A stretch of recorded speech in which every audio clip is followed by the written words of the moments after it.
Hello everyone, welcome to Bangalore Home YouTube channel. இன்னைக்கு என்ன ரெசிபினா கத்திரிக்காய் கடையல். இந்த கத்திரிக்காய் கடையல் ஒரு டேஸ்டியான ரெசிபி. இதை நம்ம பூரி, சப்பாத்தி, ரைஸ், இட்லி, தோசை, ராகி பால் இந்த மாதிரி எல்லாத்துக்கூடவும் வச்சு சாப்பிடக்கூடிய ஒரு சூப்பரான டிஷ்ஷு. இதை எப்படி செய்யலான்றதை பார்க்கலாம்.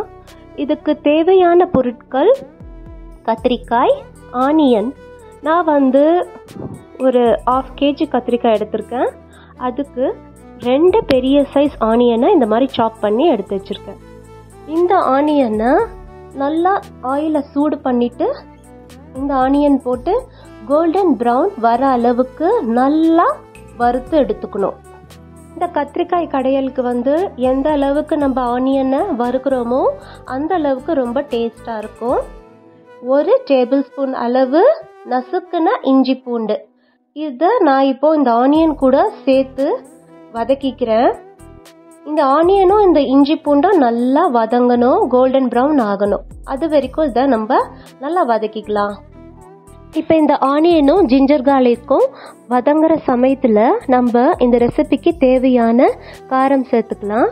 அதுக்கு நான் ஒரு 15 ட்ரை சில்லி எடுத்துருக்கிறேன். அது கூடவே ஒரு 3 டேபிள் ஸ்பூன் கொரியாண்டர் எடுத்திருக்கேன். இதை நான் வறுக்காமையே அப்படியே மிக்சியில் சேர்த்து கொரன்னு அரைச்சிக்கணும். இது ரொம்ப நைஸாக அரைக்கணுன்ற அவசியம் இல்லை. இப்போ பார்த்தீங்கன்னா ஆனியன் நல்லா கோல்டன் ப்ரௌனாக வதங்கியிருக்கு. இப்போ இந்த ஆனியன் கூடவே சேர்த்து இதை நல்லா வதக்கிக்கணும். இது நல்லா வறுபடணும். இந்த ட்ரை சில்லியும் கொரியாண்டரும் வதங்கி நல்லா வாசனை வரணும். அந்த அளவுக்கு வதக்கிக்கலாம். இப்போ நான் அது வதங்குற சமயத்தில் அது கூடவே ஒரு லெமன் சைஸ் புளி சேர்த்து அதுவும் கூடவே வதக்கிக்கிறேன்.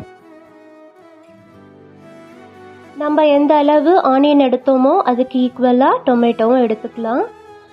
நான் 5 மீடியம் சைஸ் டொமேட்டோ எடுத்திருக்கேன். 2 big size onion, 5 medium size tomato.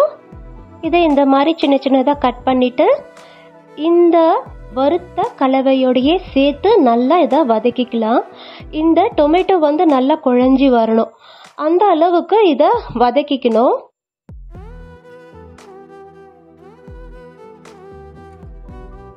இந்த ரெசிபியில் ஆனியன், டொமேட்டோ, பிரிஞ்சால் எல்லாமே நான் குட்டி குட்டியாக கட் பண்ணி போட்டு வதக்கியிருக்கிறேன். ஏன்னா அப்போ தான் நம்ம இதை கடையும் போது, கல்சட்டியில் கடையும் போது ஈஸியாக கடைய முடியும். அதுக்காக நீங்களும் இந்த கத்திரிக்காய் கடையல் பண்ணும் போது குட்டி குட்டியாக நறுக்கி போட்டு செய்யுங்க.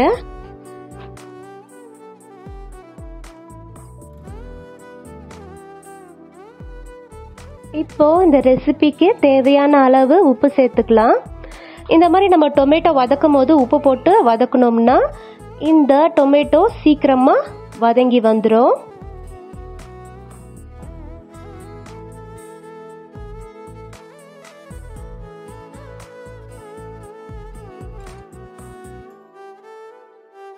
இப்போ இந்த டொமேட்டோ நல்லா குழஞ்சி வந்துடுச்சு. இப்போ இதில் நம்ம கட் பண்ணி வச்சிருந்த பிரிஞ்சாலை சேர்த்து அதையும் நல்லா வதக்கி எடுத்துக்கலாம்.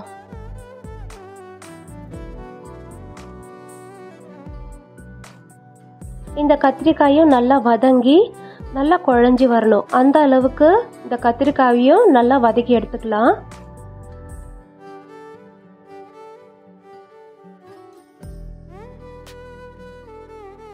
இப்போ பார்த்தீங்கன்னா உங்களுக்கு தெரியும், நல்லா கத்திரிக்காய் வதங்கி குழஞ்சி வந்திருக்கு. இப்போ நம்ம இதை கொஞ்சம் கொஞ்சமாக கல்சட்டியில் போட்டு இதை நல்லா கடைஞ்சிக்கலாம். இது ரொம்ப நைஸாக கடைய வேண்டாம். நம்ம வெங்காய சட்னி செய்வோம் இல்லையா, அந்த அளவுக்கு கொஞ்சம் கொரன்னு கடைஞ்சா போதும். நீங்கள் நோட் பண்ணியிருந்தீங்கன்னா உங்களுக்கே தெரிஞ்சிருக்கும், நான் அதில் தண்ணியே சேர்க்கல. இந்த பிரிஞ்சாலில் இருக்கிற வாட்டரும் டொமேட்டோவில் இருக்கிற வாட்டருமே இதுக்கு போதும். எங்கன்னா ட்ரிப்புக்கு போனீங்கன்னா இந்த ரெசிபி இந்த மாதிரி பக்குவத்தில் செஞ்சு எடுத்துகிட்டு போனீங்கன்னா 2 நாள் கூட கெடாமல் இருக்கும். இப்போது இந்த அளவுக்கு இது மசிஞ்சா போதும். ரொம்ப நைஸாக மசியணுன்ற அவசியம் இல்லை. இந்த மாதிரி கொரன்னு இருந்தாலே போதும். இந்த அளவுக்கு ஒன்றும் பாதியமாக நல்லா மசிச்சு எடுத்து வச்ச இந்த தொக்குக்கு ஒரு தாளிப்பு கொடுத்துக்கலாம். அதுக்கு நான் ஒரு 3 டேபிள் ஸ்பூன் நல்லெண்ணெய் விட்டுக்கிறேன். நல்லெண்ணெய் விட்டுட்டு இது சூடானதும் இதில் 1 டீஸ்பூன் கடுகு, 1 டீஸ்பூன் சீரகம், ஒரு 1/4 டீஸ்பூன் வெந்தயம். இது மூணுத்தையும் போட்டு நல்லா பொரிய விட்டுடணும். பொரிய விட்டுட்டு ஒரு 1/2 டீஸ்பூன் பெருங்காயம், அப்புறம் ஒரு 2 கொத்து கருவேப்பிலை போட்டு இதை தாளிச்சுக்கலாம். தாளிச்சுட்டு நம்ம அந்த தொக்குல ஊற்றிடலாம். அவ்வளோதான், நம்மளுடைய கத்திரிக்காய் கடையல் ரெடி ஆயிடுச்சு. இது ரொம்ப டேஸ்டியான ஒரு ரெசிபி. கண்டிப்பாக இந்த கத்திரிக்காய் கடையலை நீங்களும் ட்ரை பண்ணி பாருங்கள். ட்ரை பண்ணி பார்த்துட்டு உங்களோட ஃபீட்பேக்கை எனக்கு கமெண்ட்ஸில் சொல்லுங்கள். இந்த ரெசிபி உங்களுக்கு பிடிச்சிருந்தா என்னோட வீடியோக்கு ஒரு லைக் கொடுங்க. இந்த வீடியோவை உங்கள் ஃபேமிலி அண்ட் ஃப்ரெண்ட்ஸுக்கும் ஷேர் பண்ணுங்கள். கூடவே சப்ஸ்கிரைப் பண்ணி வச்சுக்கோங்க. அப்போ தான் நான் போடுற வீடியோஸ் அப் டு டேட் உங்களுக்கு அப்டேட் ஆகும். தேங்க்ஸ் ஃபார் வாட்சிங். Bye bye.